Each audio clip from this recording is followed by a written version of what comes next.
Welcome to the CBS Radio Mystery Theater Archives, the only YouTube channel which has the original classic episodes of the CBS Radio Mystery Theater in order with no ads. Thank you for listening, and now, enjoy the show.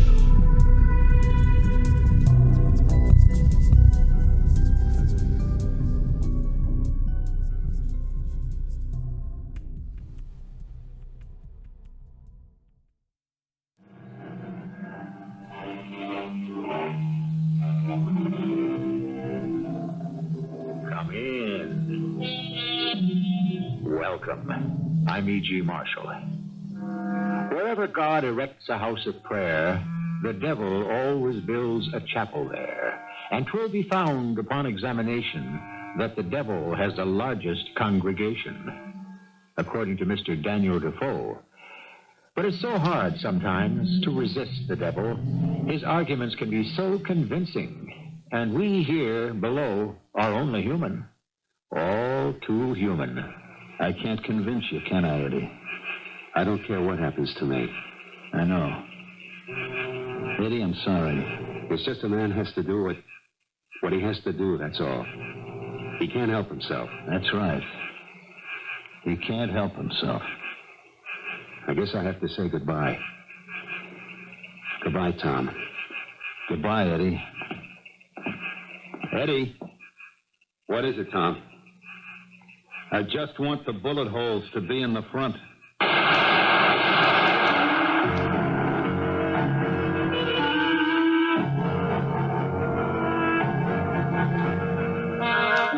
Our mystery drama, The Most Necessary Evil, was written especially for the Mystery Theater by Sam Dann and stars Michael Tolan. I'll be back shortly with Act One. Some time ago, a gentleman named Hudson said, "You cannot fly like an eagle with the wings of a wren." However, modern technology has proved him wrong. These days, a wren can be given the wings of an eagle. The only problem is he will still have the mind of a wren, and this has produced much of the trouble that afflicts our poor, battered world. The house is only half finished, but you can see it's going to be a beauty, and it's set back on its own private beach overlooking the blue Atlantic waters. All right, you guys, you can knock off for lunch now. Oh, Mr. Mira. Oh, hello, Miss Blake. Could I speak to you for a minute, Mr. Mira? Oh, sure. The middle installment is due today, the big one. That's right, it was. Well, could you wait till tomorrow? Look, Mrs. Blake. You see, my husband went out of town last night, and he won't be home till tomorrow evening. Miss Blake. I know, Mr. Mira. You're entitled to have your money on time. I was going to make out the check myself, but, I looked at our balance, and we just don't have enough. Yeah, Mrs. Blake. I know my husband will make a deposit just as soon as he gets back. Don't worry about it. Oh, you're very kind, Mr. Mira. I don't like to keep people waiting for their money. No. What I'm trying to tell you, Miss Blake, is that the installment has been paid. It's been paid? Yeah. Your husband came down here the day before yesterday, and he paid me himself. Are you sure? You want to pay me twice? No, it's just that there's no entry in the checkbook, see, and no record of a deposit to cover it. Are you positive? Sure. But how did he pay you? He paid me. Look, Mrs. Blake, the bill has been paid, and it was paid on time. So I'm satisfied.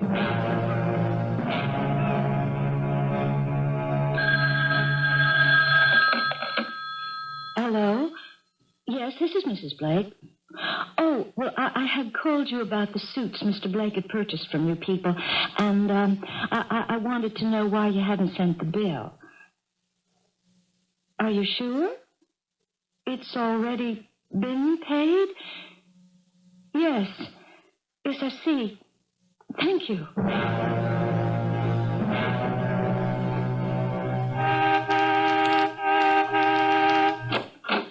Hi, darling. I'm home. Hey, Dora, how do you like my car? Wow. That's all I can say. Wow. Where did you get it, Tom? Just a little thing I picked up at a tag sale. Oh, come on in for a drink. I'll take a rain check. I just had time to drop off your old man. See you for lunch tomorrow, Eddie. Right.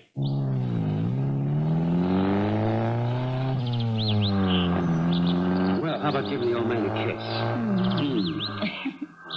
Did you have a good trip? It was a trip. Oh. Boy, how blasé can you get? You left home day before yesterday. You've been in London, Paris, Amsterdam, and Brussels. And here you are back again 2 days later. That's miraculous. Yeah, there's really nothing to it. How about dinner? You can take me out. Okay. First, I'll have a drink. A drink? You generally don't have a drink in the daytime. Mix one for you? No, thanks. What are you scowling about? I'm not scowling. No, I know. You're smiling, but the scowl is underneath. What's wrong? I don't know. Well, then maybe nothing's wrong. No, there is something wrong. But I don't know what it is. It could be your imagination. Eddie, I'm scared. Of what? Something. I'm terrified. I have to ask you again. Of what? Eddie, where's the money coming from? The money? We've been saving for years to build the beach house. So? So today the middle installment was due. Oh, that's right. I clean forgot. I better transfer some money from those savings accounts. I went down to see Jake to tell him we'd be late with the check. Well, why did you do that, Dora? I'm handling it. Well, I was going to write out a check myself, but I couldn't. So I thought I'd explain why we'd be late. So what if we'd be a day late? But he said you had already paid him. He said that? I didn't see an entry in the checkbook, so I said it was impossible. And then he started to say something, and suddenly he thought better of it. How did you pay him, Eddie? I mean, there are other things, too. The suits you bought, my new coat. I found out they've all been paid for, but there are no entries in the checkbook. Where's the money coming from? Eddie? I don't want to talk about it now. The installment for Jake Mirror was $21,000. Where did you get it? Dora, I can't talk about it just now. Why not? Because I'm not at liberty. I'm your wife. What am I supposed to think? I don't know. It's just that right now I can't talk about it. In other words, you're telling me to mind my business. Hey, now, Dora, Don't please. call me Dora. Call me Nora. And build me a little doll's house, and I'll be your pretty little, stupid little, empty-headed, smiling wife. Where is the money coming from? Please, Dora, don't ask me. Very well. From now on, I won't ask you anything.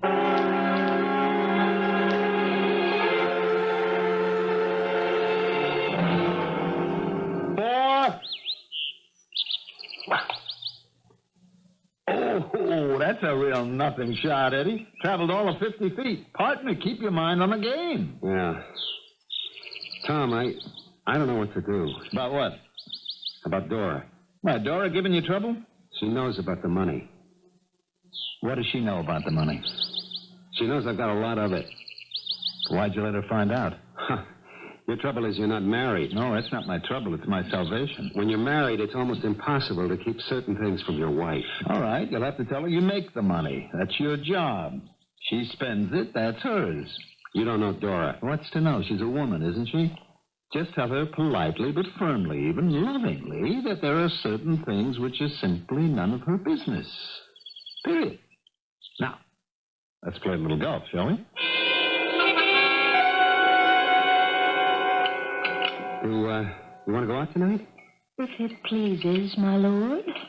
Dora. Yes, my lord. Come on, cut that out. Yes, my lord. Oh, for crying out loud, what's going on anyhow? What's all this my lord business? Would my lord rather I called him something else? Look, Dora, the joke wasn't all that funny to begin with. Now it's becoming tired. Joke. Would I dare to jest with my lord? Never. All right. Enough is enough. Is my lord pleased with his dinner? You call me my lord just one more time and suppose I don't call you my lord. What will that change? I'm supposed to be the empty-headed little lady who keeps your house, keeps you happy, and keeps her mouth shut.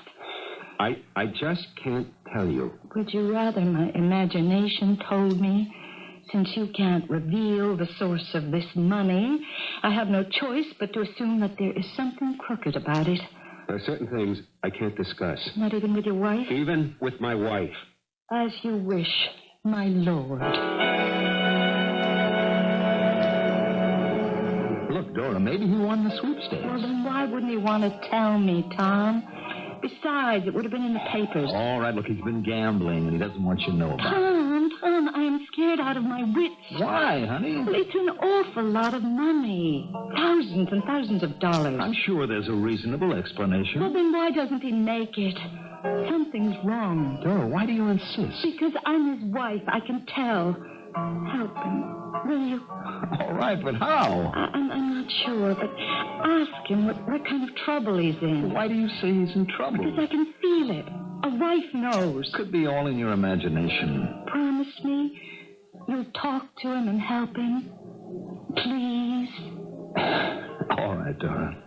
I'll see what I can do. How do you like it so far, Mr. Blake? Jake, it looks pretty good. Hey, listen, Mr. Blake, I'm sorry. About what? Well, you know, when your missus was out here a week or so, I thought she knew how you was paying. I hope I didn't say anything that was out of turn, you know? It'll all work itself out. Oh, sure. These things always do. Well, I better get back there in the middle of things. Keep everybody on the ball. Just holler if you need anything. I will. Thanks, Jake. Hello, Eddie. Hey, Tom. Yeah, they said I'd find you here. Well, it's going to be quite a house, Dora and I have been dreaming about this since we were married. 12 years. And now, finally, it's coming true. Eddie, I have to tell you something. What? Let's go sit in my car and get away from all this racket.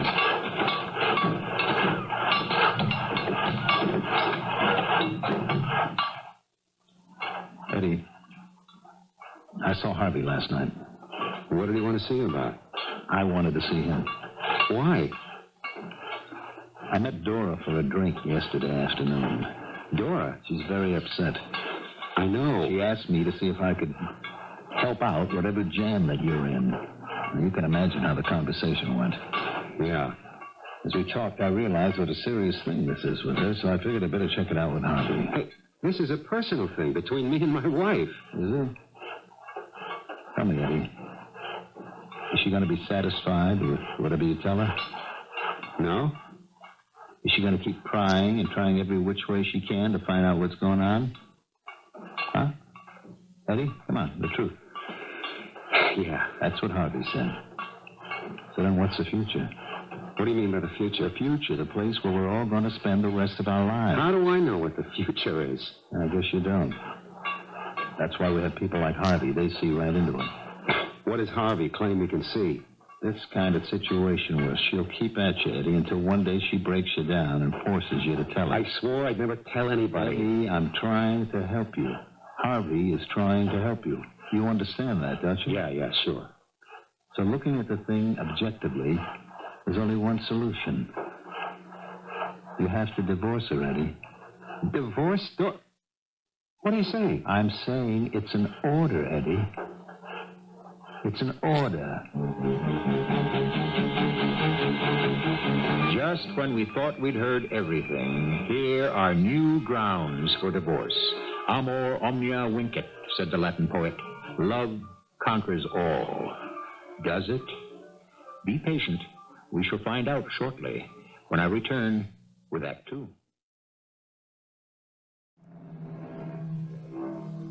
Mr. Artemus Ward died in 1867, so you can understand how old his jokes must be. However, most of them are still fresh and even more meaningful than ever. When Mr. Ward said, "Let us all live within our means, even if we have to borrow money to do it," wasn't he describing the problem that faces so many of us today? Yes, these days. How do we live within our means? All right, just hold it. You and Harvey can't tell me I have to divorce my wife. Cool down, Eddie. Who do you think you're talking to? This is my own personal affair. You don't have any personal affairs. Hey, Eddie. just a minute, Tom. Neither you, nor Harvey, nor anybody else is going to come into my bedroom and tell me what to do. Harvey can come into any room in your house anytime he feels the operation is in danger. Okay, goodbye. Where are you going? I'm out. What are you out of? The whole business. I quit. I'm sorry, Eddie. It's my fault. I should never have gotten you into it. I told you at the very beginning, once you're in for good. For good? All right, for bad, but you're in forever. You just can't grab a quick buck and say thank you and goodbye. I thought I made that clear. I see now that I didn't. Look, I'm sorry, Eddie. There are times when I'd like to get out, too, but this is a college that doesn't have any alumni. Only dead ones. I'll keep my mouth shut, Tom, I swear. It doesn't work that way. Harvey's giving you a break. Look, Harvey could say get rid of him. Get rid of him. But he doesn't. He comes up with this extremely logical solution. Yeah, logical. Divorcing my wife. Eddie, the marriage is gone. We love each other. What does love have to do with it? She'll pester you until she gets the truth out of you. She'll say, quit or I'll divorce you, and you can't quit, so... Tom, please. And if she does find out, that introduces another problem. I only wanted to make a little more money. Eddie, there's only one way. Believe me, you have to divorce her. How can I divorce her? What can I tell her? You tell her there's another woman. Oh, she knows I never look at other women. Harvey can get you one for this purpose that any guy would look at. I can't do it. I simply cannot do it. You want me to tell that to Harvey? Yes. No. I don't know. Oh. Let me think about it.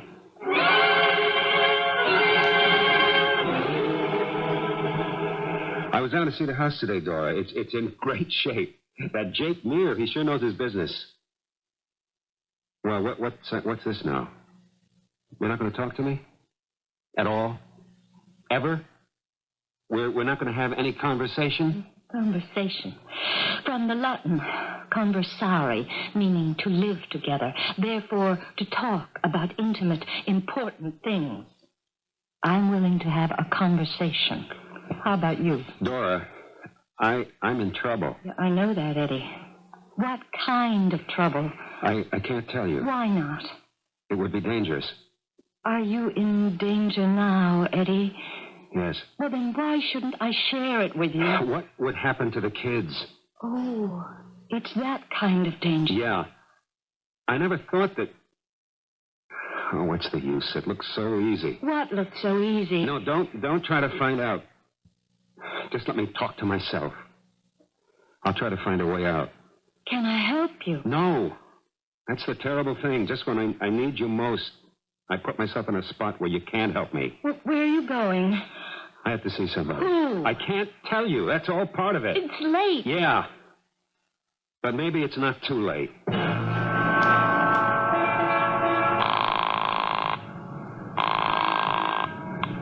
Hello? It's me, Tom. Hey, it's almost 11 o'clock. I have to see you right away. Can't it wait? No. I'm coming right over. Look, I have a friend here. Oh. She'd be embarrassed. It's important. Where are you now? A phone booth on West 18th, across the street from the all-night gas station. All right, go to the next block, River Road, and turn right and park. There's a bench facing the water. We can sit and talk for a couple of minutes.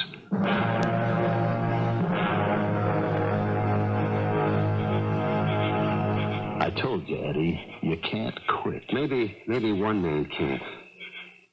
But how about two? Two? The both of us. Why would I want to quit? Because, Tom, in your heart, you don't belong with Harvey in that crowd. I don't? No, Tom. You got in for the same reason I did. It was a quick buck. And it was worth double since you didn't have to account for it. Come on, Tom. I know you like a book. We grew up together. You don't belong in this thing. Eddie, the trouble with books is that people read them and form their own interpretation. I belong with Harvey. I guess you had me wrong all these years. No, Tom. Grow up, will you? We're not two little freckle-faced kids anymore. We're not Tom Sawyer and Huck Finn. Life is real. You make this kind of bed, you lay in it forever. Then I'll do it alone. You'll do what alone? Go to the district attorney. That's what Harvey said you'd do eventually. You can't talk me out of it. I know. I don't care what happens to me. I know that, too. Eddie, I'm sorry. It's just a man has to do what he has to do. He can't help himself. That's right. He can't help himself. I guess I just better say goodbye, Tom. Goodbye, Eddie. Eddie. What is it, Tom? I just want the bullet holes to be in the front. Eddie. Eddie.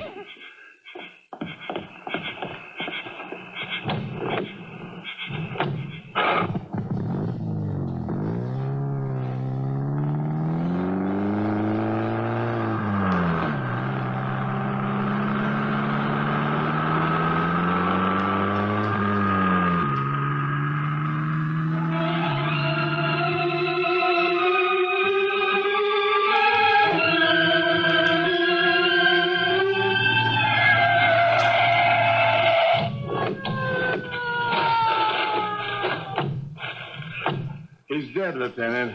Yeah, I see. Ambulance isn't here yet, huh? Are you the one that found him? Yeah, I was on patrol. Driving by, and I see this body lying on the ground. How long ago? My watch, 4 minutes. He's wearing his ring and his watch here. Let me see if he's got his wallet. Yeah. Some big bills here, too. So it wasn't robbery. Let's see.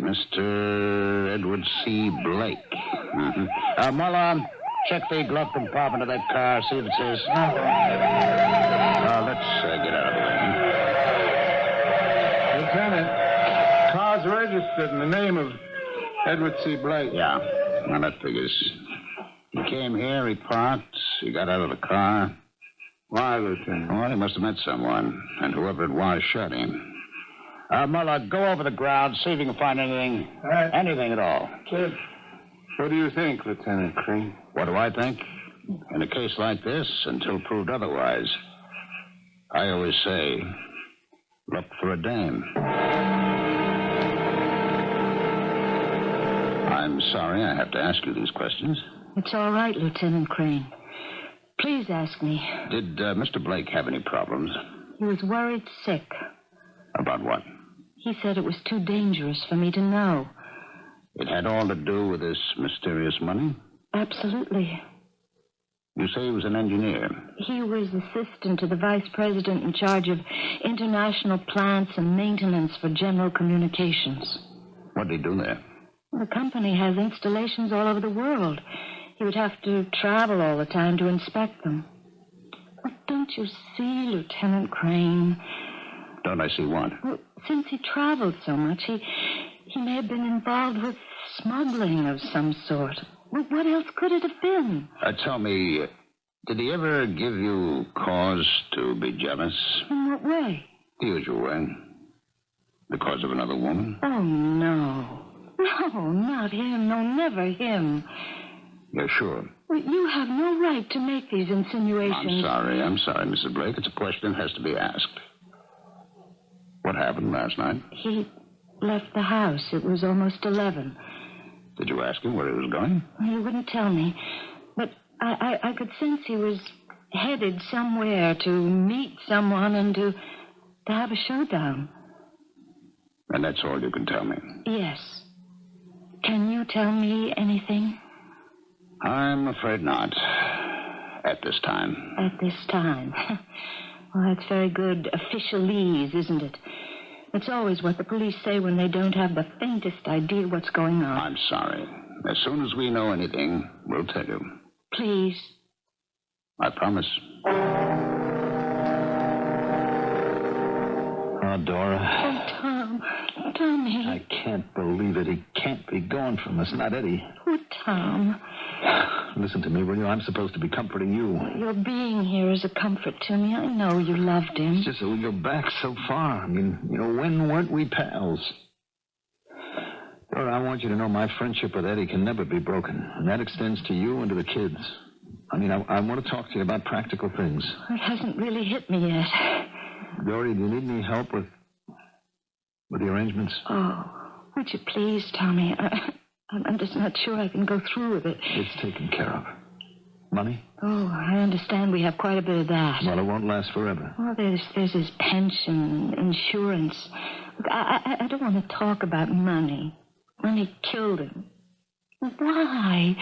We didn't need all that much. He was a man. He saw it differently. But he got himself mixed up with criminals. We don't really know that for a fact, Dora. Well, what else could it have been? I don't know. But isn't it obvious? Where else would the money be coming from if he weren't tied up with smuggling or something like it? And there was that stupid detective. What stupid detective? Lieutenant Crane, supposed to be in charge of the operation. You know what he said? Eddie might have been mixed up with a woman. I mean, Eddie? He doesn't know Eddie the way we did. I can see it now. It'll be in the papers for 2-3 days, and then it'll all just disappear. Don't feel that way, Dora. The police usually do a good job. Look, what you need is some rest. And I have a lot of details to take care of. I know. You were a good friend to him, Tommy. The best friend a man ever had.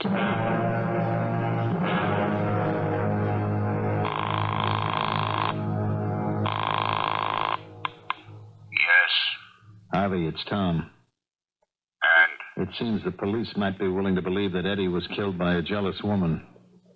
I see. You suppose we could create a jealous woman? No problem, Thomas. No problem. With some people, it seems, nothing is a problem. However, this must give one pause. After all, we're reasonably certain Eddie was faithful to Dora, and now that he's dead, how can you possibly find the jealous woman who killed him? Especially since we were there and we know the identity of the real murderer. Patience. These things usually sort themselves out in Act 3. They say there are only 2 or 3 human stories, and they keep repeating themselves as fiercely as if they'd never happened before. Love, hate, deception, money. Mix and match. That's what we're doing for you right now.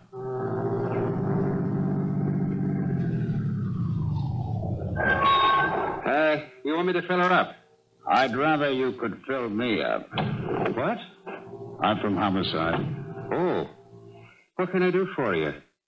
Were you around here last night? Me? I'm around here every night. You can't get kids to work no more. Who wants to sell gas at night? Besides, you're a sitting duck for all them hold-up guys. There was a man murdered a couple of blocks down around the corner on River Road. Oh, yes, I heard it on the news this morning. What was it, a robbery or something? Now, we don't know. It was about 11:15. Where were you? I was just inside having my coffee. Did you see anything? Hear anything? Did I see anything? No. Did I hear something? Yes. I must have heard the shots, except I thought they were backfires, you know. So I didn't think about it. Did you hear anything else? No. We have this idea. There was a meeting. The dead man and the killer each came in their own car. The killer got away in his. Would you have seen a car come down the street along about that time? Oh, no. Are you sure? Yes, when I'm sitting in that chair, I can't see the road out the window. But now that you mention it, I did hear a car. Oh, yes? Yes, it came from River Road. It made the turn and came past here. Then I could hear it make a turn again. That'd have to be on Sessions, which means it had to turn right. Sessions is one way. It turned right on Sessions. And it was making time, let me tell you. It turned into Sessions. Okay, maybe we can pick up the trail.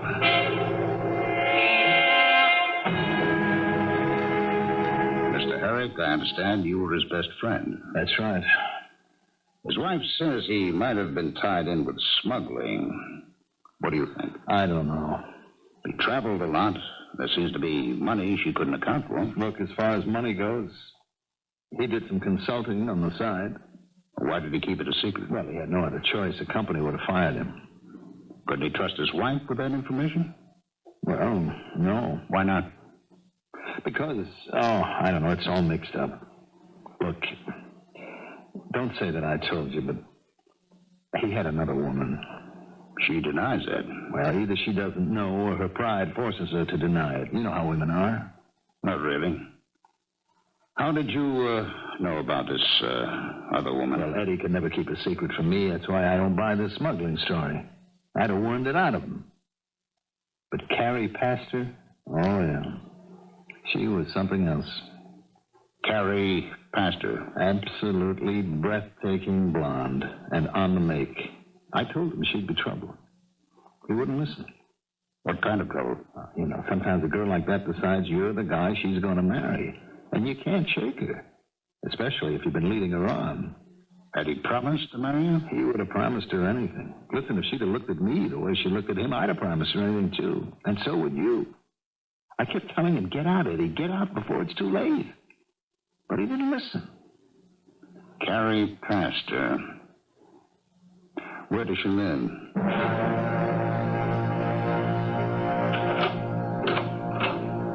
Yeah. Are you the landlady? Me? Nah. I'm the superintendent. Truth is, I'm just a janitor. What do you want? My identification. Hey, a cop, huh? Hey, you want to come in? Thank you. I've been ringing Carrie Pastor's bell. There's no answer. Well, there ain't about to be an answer either. She flew the coop. What? Well, you know how these little pigeons are. Here today, gone tomorrow. You know where she went? How do I know where she went? I don't even know where she come from. Well, didn't she need some kind of identification to rent an apartment? Nah. All she needed was money and to behave herself.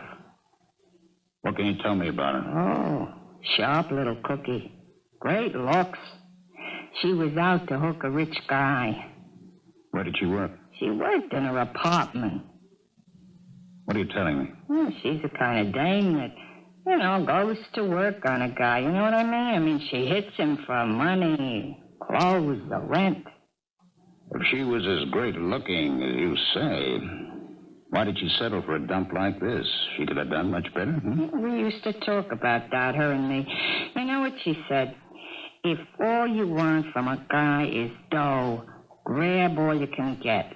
But if you want him to marry you, don't let him set you up too good. That way he feels he's giving you enough. Keep it poor, keep him guilty. Yeah. Did you ever meet the guy? I'd see him come in, go out. He's the one who was killed the other night. Well, I recognize the picture. Also the name. Edward Blake. What can you tell me about their relationship? Oh, she was crazy about him. Look, I seen hustlers work in my time. You wouldn't know it to look at me, but I wound a few guys round my fingers myself once. And she really loved him. How do you know? Well, she told me. She comes down here for a drink, She'd cry on my shoulder. I told her, I said, honey, they never leave their wives. And so she says, if I can't have him, nobody will. Well, I figured it was just the booze talking. No, she might have meant it, huh? And you really can't tell me anything about her, can you? What's to tell? Dames like that, ships are passing the night. I'd like to take a look around the apartment. Oh, please, be my guest.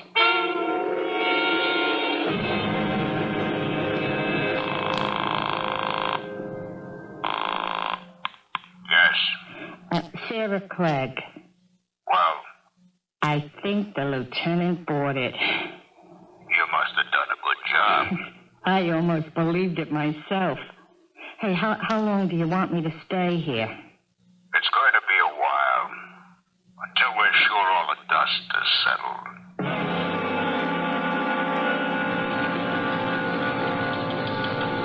Well, get this description out. It's the blonde. Her name is Carrie Pastor. It's probably not a real name. That's all we had to go on. Yes, who are you? My name is Michael Dempsey. Why do you look so familiar? You spoke to me. I own the gas station on West 18th. Oh, yes. What can I do for you? Well, I don't know. Maybe it's crazy. I talked it over with the wife. She said it was crazy. What's crazy? Well, one little thing. It can give you the whole ball of wax. Or, on the other hand, it don't have to mean a thing. You asked me if I heard something that night. I did. And I said I heard a car go past. Yes, I remember. But I says to myself, why didn't I tell that cop more? About what? About what kind of car it was. You said you couldn't see it. Yeah, but I could hear it. What did you hear? Well, you know, the average car is a car. They all sound alike. Some might be better tuned than others, that's all. What are you trying to tell me? I remember about this car. It had the smoothest engine sound. Smooth like silk, like good whiskey, you know. Well, to my ear. So? So, it's barreling down West 18th. Now, he has to slow down for the turn onto Sessions, okay? Yes, okay. When you're going all out and you got to slow down, you know what happens. You lose the speed and need the power to make the turn. You get that whine in the transmission. But in this car, even that whine was smooth because the friction was less on account of... Oh, look, all I can say is it had to be one of the world's most expensive sports cars. Like what? Like a Muletti. No, better than that. This could have been a nice Asmara.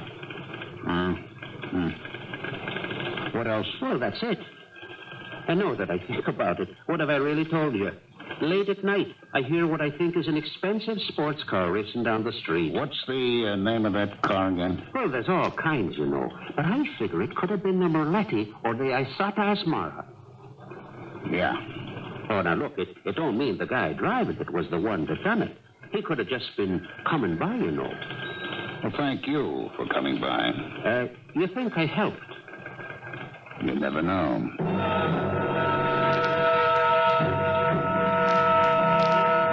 Is everything okay, Dora? No, everything is not okay. I'm sorry. It's just that I feel it's all been put on a back burner. Don't the police tell you anything? Oh, yes. We're working on it. We're following leads. We expect to have a break very soon. Meanwhile, the days go by, the weeks. Soon it'll be months.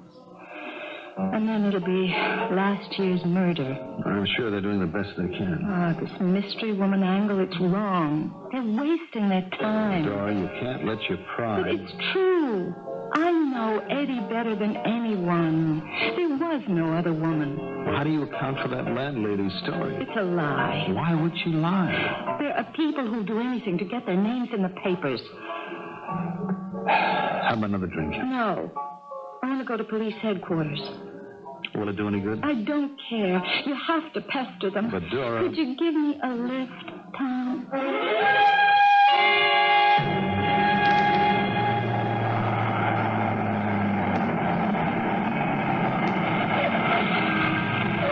Want me to go in with you? Wait.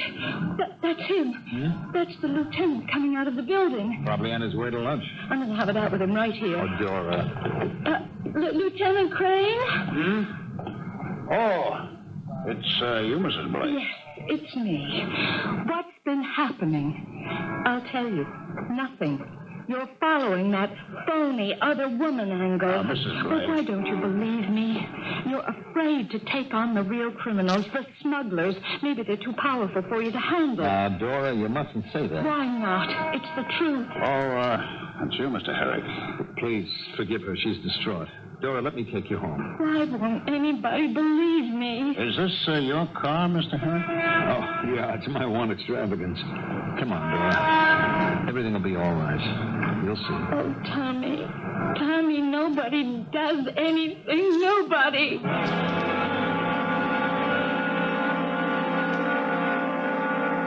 What are we parked here for, Lieutenant? He's bound to pass by sooner or later. Who? I want you to tell me. Wait. Listen. Close your eyes. Just listen. Gee, I hear something. Keep listening.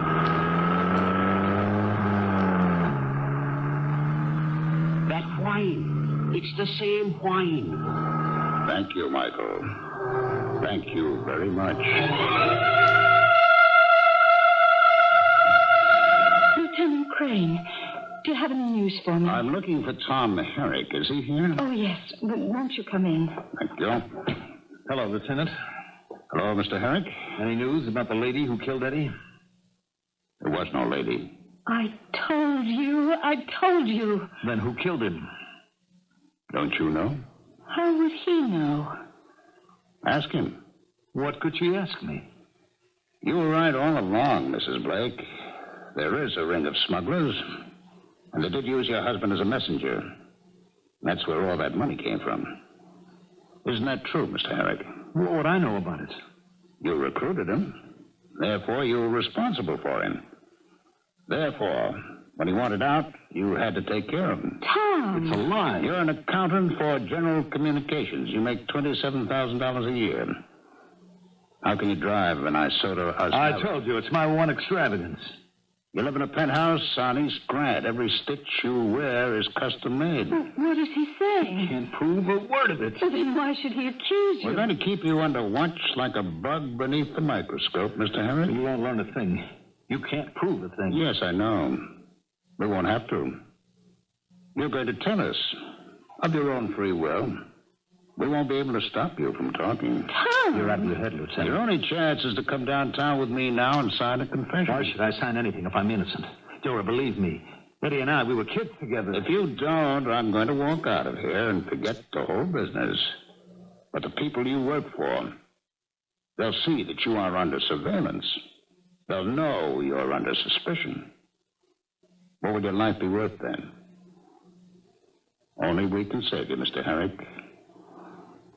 Do I go downtown with you or without you? Tom, you didn't kill him.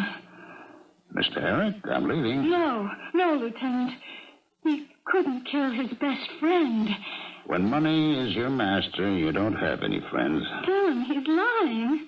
Tom, tell him he's lying. Well, Mr. Herrick, what do you say? Take me with you, Lieutenant. Take me with you. Tom! That one word, that cry of disbelief or of awakening awareness, she speaks for everyone who has been betrayed. And at one time or another, that's probably every one of us. Love, hate, lust, and betrayal. These weave the very stuff of drama. And I'll be back to finish the design shortly. When you have money for a master, you don't have any friends, according to Detective Lieutenant Crane. Money, it enchants, it enslaves. It builds a palace and transforms it into a prison. It buys a man's soul and a woman's honor. It is the most potent force in the world. Yet how common. Like a woman of easy virtue, it will serve anyone. It isn't at all particular. If only it weren't the most necessary of all the evils. Our cast included Michael Tolan, Carol Teitel, Mandel Kramer, and Ralph Bell. The entire production was under the direction of Hyman Brown. I hope you enjoyed this episode of CBS Radio Mystery Theater. If you've enjoyed this and want to hear more, please subscribe to this channel. You can also visit my other YouTube channel by searching Mr. Brian McCarthy in the YouTube